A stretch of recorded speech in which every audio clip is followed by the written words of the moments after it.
বড় একটা রুই মাছ দিয়ে রান্না করা হবে ফুলকপি নতুন আলু দিয়ে। যদিও ফুলকপি অনেক আগে উঠে গেছে, যাই হোক তারপরেও বড় রুই মাছ দিয়ে ফুলকপি আলু দিয়ে একটা ঝোল রান্না করা হবে পাতলা করে।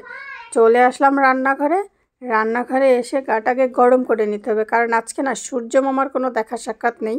মনে হয় তিনি আজকে বেড়াতে চলে গেছেন। আজকে সূর্য মামাকে কোনোভাবেই পাওয়া যাবে না। প্রচণ্ড শীত, তার মধ্যে যদি 1 কাপ গরম চা না হয় তাহলে তো হবেই না। একমাত্র একটা গরম চাই খেতে সব থেকে বেশি ভালো লাগবে। যাই হোক চলে আসলাম রান্নাঘরে।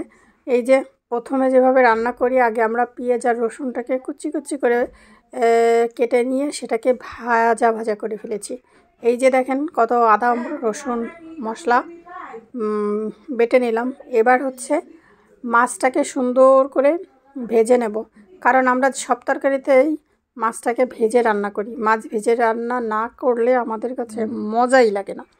তো যাই হোক, এখন যে ব্যাপারটা আসলে বলতে চাই সেটা হলো, আমাদের মতো মাছ কি আপনারাও ভাইজে রান্না করেন নাকি কাঁচা কাঁচা রান্না করেন? আর এই যে আমার আলু আর ফুলকপি সুন্দর করে কেটে ধুয়ে রাখা আছে, সাথে কিছুটা কাঁচামরিচও আছে, দেখতেই পাচ্ছেন। এদিকে মাছ ভাজা হচ্ছে। এখন এতগুলো মাছ আসলে বাকি আছে ভাজতে। কাঠের চুলায় রান্নাবান্না চলতেছে। তো এবার মাছ ভাজা শেষ। এবার আমরা ফুলকপি, কাঁচামরিচ আর আলু এই 3টা একসঙ্গে দিয়ে দিলাম। এটাকে আমরা এবার একটু কষিয়ে নেব। কষিয়ে নিয়ে তারপরে এটার মধ্যে লবণ দিছি, হলুদ দিছি, আর একটুখানি নাড়াচাড়া করতে হবে যাতে পুরো হলুদ লবণটা একদম সুন্দর মিক্সড হয়ে যায়। তো এর ভিতরে আবার এপাশে হচ্ছে অলরেডি আমরা চুলা পরিবর্তন করছি, কারণ হচ্ছে এপাশে এই যে আটা দেখতে পাচ্ছেন, পিঠা বানানো হবে, সাথে কিন্তু গরুর মাংসও হবে। তো এই যে আবার এপাশে তরকারিটাকে রান্না করতেছি, আর এপাশে এই যে ওই চুলার তরকারি উঠায় গরম পানি দেওয়া হয়েছে, কারণ হচ্ছে এই যে পিঠা বানানো হবে তো গরুর মাংস দিয়ে খাওয়ার জন্য। এই বড় হাঁড়িতে 5 কেজি গরুর মাংস রান্না হবে আজকে, বুঝতে পারছেন? আর এই যে দেখতে পাচ্ছেন অনেক অনেক আটা, এই আটা সিদ্ধ করে আমরা সিয়াই পিঠা বানাবো। আসলে দেখেন বিড়ালটা একদম কুজুবুজু দিয়ে বসে আছে। এবারে যে ঝোলের পানিটা ঢেলে দিলাম। এদিকে আমার ঝোলের মানে তরকারিগুলো খুব সুন্দর করে কষানো হয়ে গিয়েছে।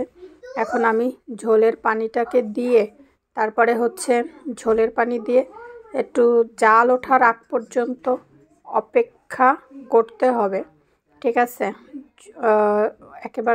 এবার সুন্দর করে এর মধ্যে এবার মাথাটা দিয়ে দিলাম আমরা, কারণ মাথাটা আগে না দিলে তো হবেই না, মাথা আগে সবসময় দিয়ে দিতে হয়।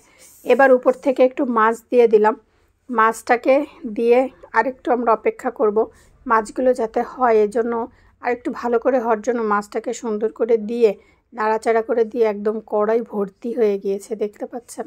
মাছটা কিন্তু বেশ একটা বড় সড়ো আকারের মাছ ছিল। তো আসলে শীতকালে সবজির খেতে তো খুবই ভালো লাগে, বিশেষ করে ফুলকপি, সিম, সব ধরনের। যাই হোক, পানি গরম আটা গরম হয়ে গিয়েছে।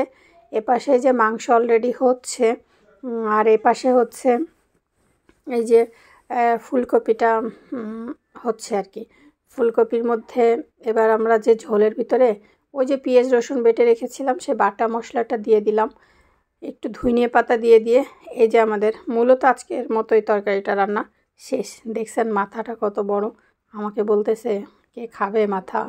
তো এই যে রান্না বান্না শেষ। এই যে অলরেডি শীতে পিঠা খাওয়া হচ্ছে, তো পিঠাটাকে এই যে ভাপে দেওয়া হয়েছে। ওইদিকে ওই যে গরুর মাংস অলরেডি চড়ানো হয়ে গেছে, আর এই পাশে এই যে পিঠা কিভাবে তৈরি করে সেটাও একটু দেখাই দিলাম ফাঁকে আপনাদেরকে। দেখেন এইভাবে হচ্ছে এই পিঠাটাকে তৈরি করতে হয়। খালা বাড়িতে আসছি, খালা তো অনেক ভালো মন্দ আজকে আমাদেরকে খাওয়াইতেছে। তো যাই হোক, এই ছিল আজকে ভিডিও। ভালো থাকেন সবাই, আল্লাহ হাফেজ, টাটা, বাই বাই।